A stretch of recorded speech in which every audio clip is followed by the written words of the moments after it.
This brief tutorial will walk you through the rich text toolbar in Buzz. This is a toolbar that you will find across the board in Buzz anytime you are creating an activity. The toolbar may look familiar, as it is a basic toolbar that we will find across the board in either Google Docs, Microsoft Word. The top level deals mostly with your fonts and how you are going to design or look when you type the font. So we have our bold, we have our italics, our underline, our strike through. If you are a math teacher, we also have our subscript and superscripts. You have your font choices. You have your font sizes, font colors, highlighting. So if you need to highlight words to make them stand out for students, you have this ability. You have your paragraph formatting. So if you need to include headers, you have the ability to do so. We have line height, which deals with your spacing. So if you'd like to double space, you can. We also have our alignment. So if you'd like things centered to the left, to the right, blocked. We have our order list, and then we have our bullets. So looking at this first line here in our toolbar, let's practice with some things.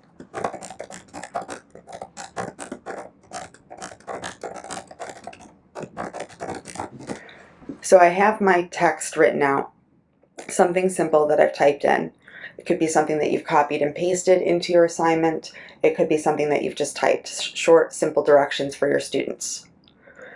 Oftentimes with students, you may have students within your classroom that need some enhancements when it comes to text, so things stand out to them and they know exactly what they're supposed to be doing. A good way to be able to do this is to be able to bold the text. You can bold keywords throughout your lessons so students kind of understand and it registers with their brains that these are things that they have to do or pay attention to.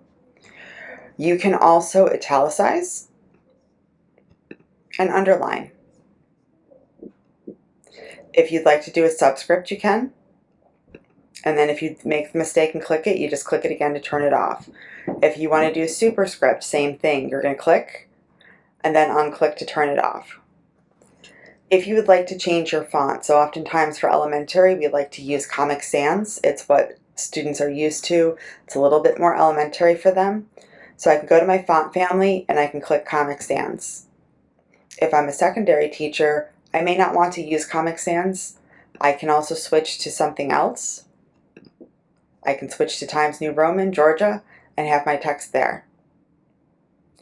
If I feel my text is too small for my students, oftentimes, especially when you're working with elementary, middle school students whose bodies have not really grown yet or have finished growing, they oftentimes don't know they need glasses and may have poor eyesight.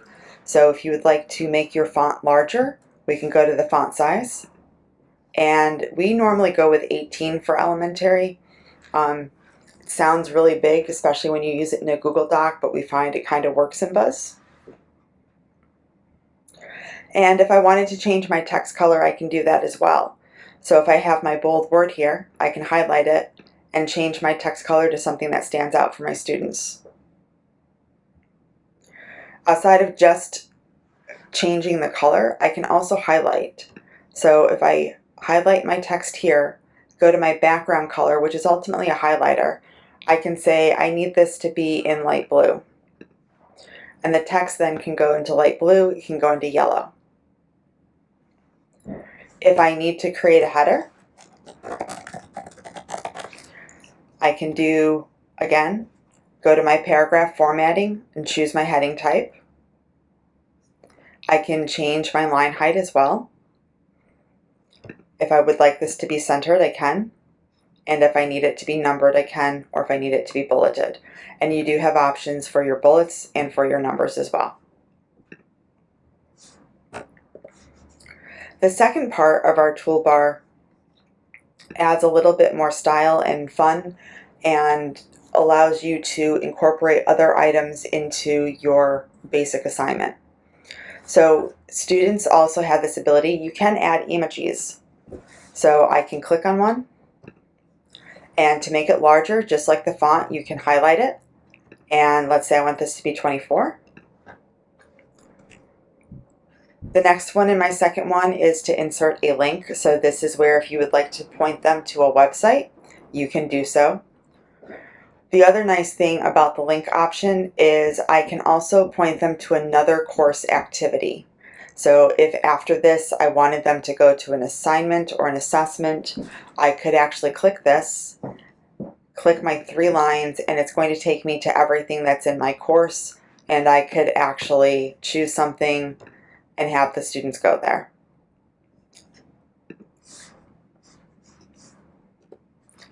The next icon is the pencil icon. This is the draw feature.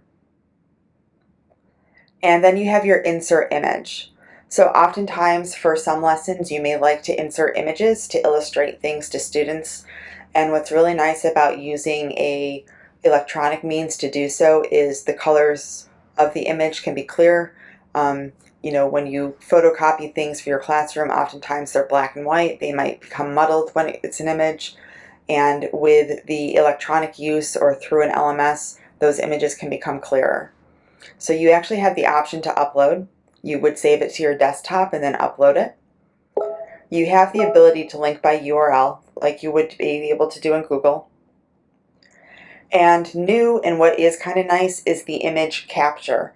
So if you are trying to illustrate to students how to do a science project, if you are trying to illustrate how to do a longhand in math, you can actually click this and it will actually take a picture. So you could have the paper up and it would take a picture and be able to insert that into your lesson as an example for students.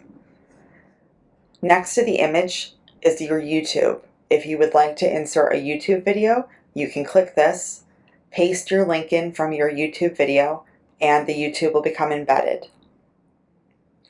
Next to the YouTube icon is our embed content.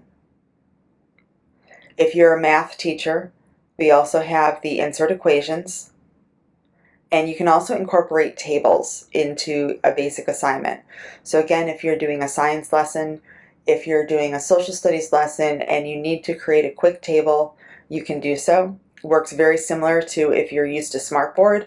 You just click it and then you click how many rows, columns, and everything you need, and it will insert itself into the platform. We have the ability to increase and decrease the indents. For English teachers, we have the quotes. You can also have a line, so if you want to break things up in your lesson, you can click the horizontal line to break things up for students. There's a select all if you need to copy and paste into something else.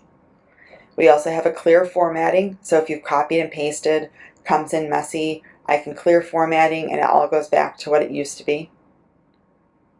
This is my undo and my redo, so similar to what you would have in Google Docs, Microsoft Word. If you make a mistake, you can just click undo or redo. This would be for your code. Not many of you are going to use that to begin with. But the nice one here is the full screen. So this is a small box to be creating in, and especially if you're at home, you're on a laptop, it's really hard to create and understand what it's going to look like. So if I actually click this, it'll take me to a full screen view. My toolbar is still on top, and I can create my lesson this way. But this is really a quick overview of the rich text toolbar. Some of these items we're going to be coming in depth with, and you'll find lessons on them and ideas of how you could possibly use them if you wanted to into an assignment.